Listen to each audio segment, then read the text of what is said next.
Hi friends, my name is Chaitanya Patke and welcome back to my YouTube channel. Once again, a sad and unfortunate to another England campaign at the World Cup. This time actually, but it is not the time to be critical of the tactics used by Gareth Southgate. But the game was actually very good, and we have to give credit to the French team for sticking it out. Believe it or not, England actually had 58% of the ball possession and just 42% of the to the French side, and they actually did a great job in keeping Kylian Mbappe very quiet as compared to the rest of the game. So credit must be given to the back four of the English, especially Harry Maguire, who has constantly endured criticism and poor form, rightfully so. But in this World Cup, he was actually very good. John Stones also did a fantastic job, and so did Kyle Walker with his blistering runs on the right flank. But that wasn't to be. Olivier Giroud once again proving to be the man with the golden touch, his fourth goal, and he actually becomes the second player only after Roger Miller after the age of 36 to score 4 goals at a World Cup finals. And still, if France beat Morocco, they have 2 games, so he can actually add to the tally. So that is quite a fascinating comeback for Olivier Giroud. Remember, Giroud was criticized because he did not have even a single shot on target in 2018 Russia, but he was involved in the link-up play. But what a magnificent redemption he has! He has been one of the most underrated strikers of all time. Did fantastically well at Arsenal, followed by a brilliant spell at Chelsea as well. But somehow fans and media didn't give him much criticism credit. I beg your pardon, but he has once again shown his vigor, and his success speaks for itself, especially for AC Milan in the Serie A. He was one of the most vital catalyst in 21-22 campaign for the Italian Giants in their victory, and he has redeemed himself with the French national team as well. Imagine Olivier Giroud being benched, but that was going to happen if Karim Benzema was fully fit. But such is the quality and depth of the French attacking lineup, especially the attacking option they have in Griezmann as well. He is actually playing a deep lying role. But Ousmane Dembele, Kylian Mbappe, Olivier Giroud, Karim Benzema, and whatnot. So that is a testament to the tactical acumen of Didier Deschamps as well. But anyways, we are coming back to the game. It was a great game, good optics. In the 70th minute, actually, Olivier Giroud gave France 2-1 lead. The game could have been tied at 2-2 if not for Harry Kane. Just sent that penalty from Qatar to Bahrain, no pun intended, but actually that were the nerves, it was the pressure, and it is very difficult for actually Gareth Southgate to cop up criticism, and it is not right from the fans point of view to criticize Gareth Southgate for his tactics. So imagine if Harry Kane had converted that penalty and it was 2-2. Imagine if Raheem Sterling's substitution worked wonders, and in the next 6 minutes he could have scored a goal and France could have been knocked out, or he could have or somebody else could have scored a goal in the extra time in the 30 minutes. If not, for both of the scenarios, let's take the game goes to the penalty shootout, where England have historically fared poorly at the Euros as well as the World Cup. But penalties are anybody's game. We knew that France can also mess up the penalties. Saw that example at Euro 2020 last year against Switzerland in the last 16, where French were cruising 3-1, and then Switzerland made a magnificent comeback and won in the penalties. That was a game for the ages. But coming back to this game, actually England started on the affirmative, very positive outlook right from the start, and after that brilliant strike from Tuchemeni, actually England decided to recalibrate their plans, and they moved around the ball slowly. But that did not mean that their intention to attack was diluted. That was absolutely not the case. They kept going forward. Bukayo Saka especially caused various degrees of problem for the French defense, and many fans and experts were actually very surprised in the 79th minute when Raheem Sterling came on for Bukayo Saka. But that was a tactical decision. It was Gareth Southgate's decision, and we need to respect it, because he thought that Sterling could add more dynamism to the remaining 11 minutes plus whatever the extra time that could have been done. So we always need to respect the coach's opinion as well. Who knows, that as I said at the start, that if that move had worked wonders, Gareth Southgate could have been touted as the best coach in the world by the English media. So it is what it is. Coming to the back line of England, that is John Stones, Harry Maguire, Luke Shaw, and Kyle Walker. Actually contained Kylian Mbappe pretty well, especially both the centre backs, John Stones and Harry Maguire. I know Harry Maguire has received a lot of flack for his performance for Manchester United, but rightfully so. But throughout this World Cup, he has been one of the shining spots for England. He has done wonderfully well. Kyle Walker with also his compact runs down the left, which caused some trouble for the French midfield. They kept Kylian Mbappe quiet, which is quite an achievement in itself. We know the kind of form Kylian Mbappe is in, but credit has to be given to Giroud. As I said, he has performed magnificently well, and to Antoine Griezmann as well, the unsung hero. Didier Deschamps has entrusted him with the responsibility of playing deep in the midfield, and he has orchestrated his role to perfection, giving passes. He has a magnificent vision, as we all know, and it was a slight change of tactics on his behalf, but we have to give credit to Griezmann as well, because he had shown the tactical flexibility and also the nous, because he wanted to play for France, and Didier Deschamps also encouraged him when he wasn't having a good time at Barcelona. But that is besides the point. So he has matured wonderfully well. Both of the assists came from Antoine Griezmann.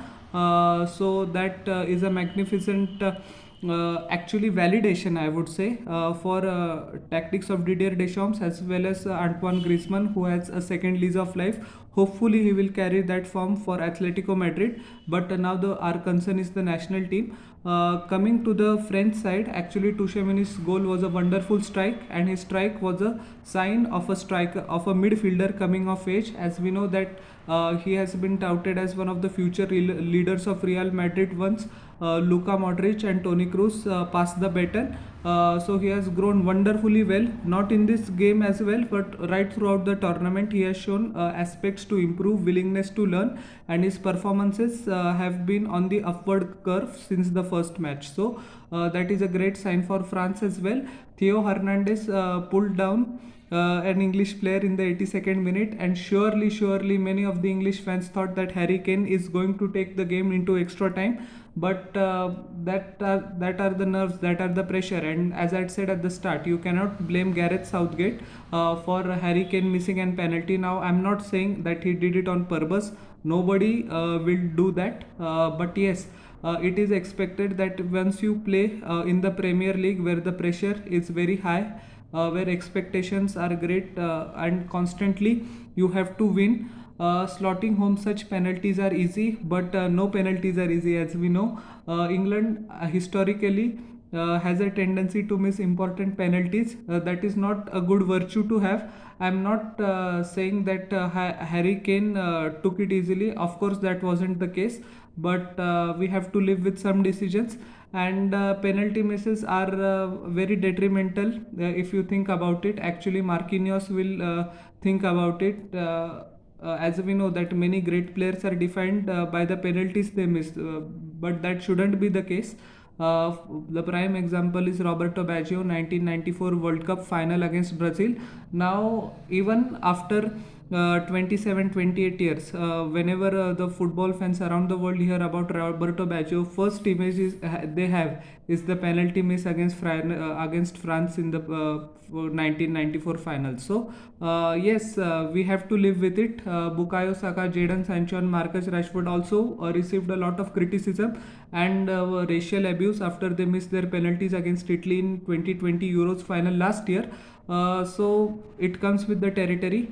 But I think I was very impressed by the determination and the resilience that the English side showed. They were onto it from the start, and when they needed to recalibrate their approach, they did that. Previous English teams would go into overdrive after conceding one goal, especially the English teams before 2016. But the semblance of calm that Gareth Southgate has brought with himself since 2018, we can see that yes, English teams are, even after conceding one goal, they are not out of it, and they are trying to find out ways to come back into the game, which Harry Kane did in the 54th minute. Actually converted a penalty. Theo Hernandez was the culprit both of the times, but anyways, he couldn't complete the second one. But I would like to request the English fans and the English media as well, especially not to shower too much criticism on Gareth Southgate. As I said, penalty miss is not in the hands of the manager. If you imagine, Didier Deschamps also said on the eve of the match that he has had a number of conversations with Gareth Southgate over the year, and he does not understand the criticism that most of the English media and fans have borderline hatred, I would use the word, for Gareth Southgate. England has done wonderfully well since he has taken charge. 2018 World Cup semi-final, 2020 Euros final, a respectable showing in this game as well. I know my statement will not be taken very kindly, but a World Cup, especially after an World Cup exit, because it pinches you like anything. The good thing about the Football World Cup is that it happens after every 4 years, and the bad thing about the Football World Cup is also that it happens after every 4 years. So it is very difficult to forget the pain, the loss, the hurt that is caused by a single defeat, especially for an England fan who has never seen the national team win anything since 1966. So that is 56 years. It's a long time. That is actually 3 generations in football. Anyways, I think Gareth Southgate has been doing a magnificent job, and the players have also stood behind their manager, and that should be the case. He has inculcated a atmosphere of togetherness amongst the team, so that is always good. And media persons asked him if he would like to continue. He said, I have not made a decision about my future, but that won't be the case. In the English FA also, they are very optimistic about Southgate continuing till 2024 Euros, which are going to take place in Germany. And actually it is the right and logical decision. Many people criticize Southgate due to its conservative approach and not able to fully explore the talent that the English midfield especially has. But we have to agree that many England managers in the past had the services of wonderful players like Steven Gerrard, Frank Lampard, Paul Scholes, but the dilemma in the head of Sven-Goran Eriksson between 2000 and 2006 was always that how to fit Gerrard and Lampard in the same position, and where to fit in Paul Scholes if both the two are playing. So that is always going to be that was always the case. But with Gareth Southgate, with Fabio Capello also in 2010 World Cup was an absolute disaster. Roy Hodgson, we all know what happened in 2016 Euros, where Iceland knocked England out of the last 16, so that was a disaster as well. Now compare that with Gareth Southgate's resume. He has done wonderfully well in semi-finals of the 2018 World Cup, as I said, 2020 World Cup, 2020 Euros final, and a quarter final, which is a respectable defeat. This is not a hammering by any standards. So he must be interested at least Euro 2024 to finish the project that he started, and I'm sure this English squad has the capability of doing something special. Today was not the day, and France were the superior opponent, but that doesn't mean that England played very badly. We have to give credit to them. They have shown resilience, determination right throughout the tournament, and I have to request the FA and the English fans as well that we have to understand the benefits of pragmatism that Gareth Southgate brings. Although I also agree that he is very conservative in his tactics, but those tactics have worked actually. And although unfortunately they haven't yielded a trophy yet, England fans don't be hurtful or don't hurl abuses at Southgate, because the process that he has started can culminate into 2024 Euro triumph for England. So yes, future looks optimistic for both the French. They are in the semi-finals, and to Morocco as well. I will make a video on it afterwards. But yeah, English media should keep a little bit of patience about Gareth Southgate and give him at least till Euro 2024 to conjure up his magic. So all in all, French progress, a wonderful campaign for England as well, which ended sadly on a bitter note, but they must held their head up high, and it was a magnificent performance. So, how did you like my analysis of the quarter final? Please tell in the comment section below, and don't forget to like, share, and subscribe to my channel, and press the bell icon for further notifications. We'll meet in the next video. Till then, everyone, bye, and humbly requesting you all, please subscribe.